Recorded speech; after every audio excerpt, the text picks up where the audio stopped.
Hey everyone, I'm Vincenzo Calla and welcome to Top 5 in 5. Today I'm joined by the conservative candidate for Burlington, Emily Brown, for episode number 2. So, thank you Emily for joining me today. So Thank you let's for get having me. let's get right into these fun and simple questions.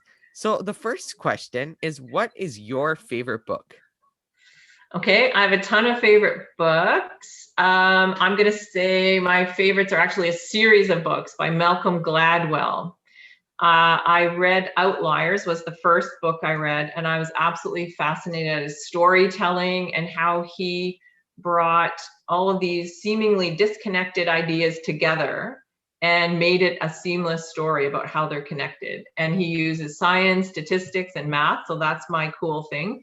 And I got to see him speak in person at the University of Calgary at a big event, and I was just, so engaged how he told his stories even better than how he writes his stories. So Malcolm Gladwell, Outliers, and all his other books. Okay, so yeah, definitely I love reading as well, and I love when books all come together and sort of all fit together with all these different things, and especially for you Yeah, as a math professor, probably really liked seeing that sort of your yeah. thing in a book. I So read a lot of math textbooks and math lots. research, so so that's not that exciting for everyone. so my second question is, what is your favorite food? Food. Oh, okay. So I am a self-professed foodie and I love all different cultures of food. So I look for small, unique local restaurants where, people are preparing the food of their culture. So families are preparing food in their business. And so my favorite is, I'm going to have to say, is Indonesian food, which I came across when I lived in the Netherlands and worked there for 4 years. It's kind of their traditional food. Brilliant, spicy, layers of flavor. And I particularly like what's called a rice tafel, which is a rice table, small dishes, small portions of dishes that you all share together, up to like 12 or 18 different dishes to try. And one of my favorites is gado gado salad, which is like a spicy salad with a peanut dressing. It's just amazing. Indonesian food for sure. Sounds good. So the third question, we kind of touched on this before, and I'm sure I know what you'll say, but not everybody will. So what is your favorite hobby? Right. So my favorite hobby is the sport of clay target or trap shooting. So I have been participating for 48 years since I was 12. I was a junior champion provincially and nationally, and I still compete. I was just recently at the provincials. And I love it. It's taught me so much. It's taught me, problem solving, creative thinking, resilience, coming back from, from not winning all the time and not hitting the target all the time.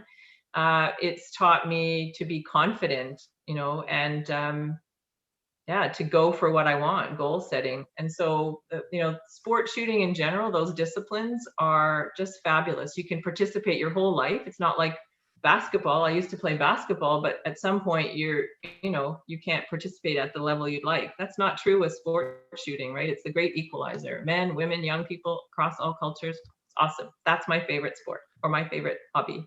Definitely. So our next question is, what is something that you have always wanted to do? Always wanted to do. Okay, well, people who know me know that if I want to do something, I usually make it happen. So I don't have a long sort of bucket list of things. When I was about 24, I was watching a nature show. I loved watching nature shows, and I began to feel a bit sad that I'd never see wild animals in Africa in their habitat. And at 24, I mean, who knew what your future was going to look like, right? And so weirdly, things came together. And literally, when I was 26, I was in Africa, seeing wild animals in their environment, meeting the people, understanding more about the culture and the environment. And so that was life altering for me. So if it's something I still wanted to do, I would say going to the Great Barrier Reef in Australia for the same reasons, to see that in real life and to understand, what's happening to it on the planet, and just to see that magnificent wonder. For sure. So our last question, which we'll go over very quickly, is what is one piece of life advice you want to give? It can be about Uh, anything. could I indulge you and read something that I have on my desk and have had on my desk since I was a young teacher? Sure. Well, teaching young children. Okay. It comes from, it's a poem, and I'll be quick. Every day you change the world. Today will be no exception. At the end of this day, the world will be different because of what you have done. You will have an impact. What impact you will have, you have the power to change the world. There's no way to avoid it. The thoughts you think, the words you speak, and the actions you take will make a difference. Your choice is whether that difference is a positive one. The choices you make and the actions you take will bring results. You have the very real opportunity today to make your world a better place. Who you are, who are you to change the world? Indeed, who are you not to? If not you, then who? This day is not a rehearsal. It is real. What you choose to do with it will have lasting consequences for you and for all of those around you. It's an awesome responsibility and a tremendous opportunity. Give the best that you have. And that's from a poem by Ralph Marston, and it has guided me through many years now. That is a great way to end this. Such some great words to listen to and to think about the rest of this day that you're watching it. So thanks, Thank Emily, you. for joining me today. That is all. If you liked today's interview, make sure to check out our other interview with Emily on YouTube for Let's Discuss Politics. So to Thank stay you. updated, make sure to follow me on Twitter and here on Instagram at VCalla2021. Check my website out at vincenzocalla.com and make sure to like and share this video. Make sure to also subscribe to my YouTube channel and choose to get notifications. The link is in my bio. So until the next video, I'm Vincenzo Calla, signing out.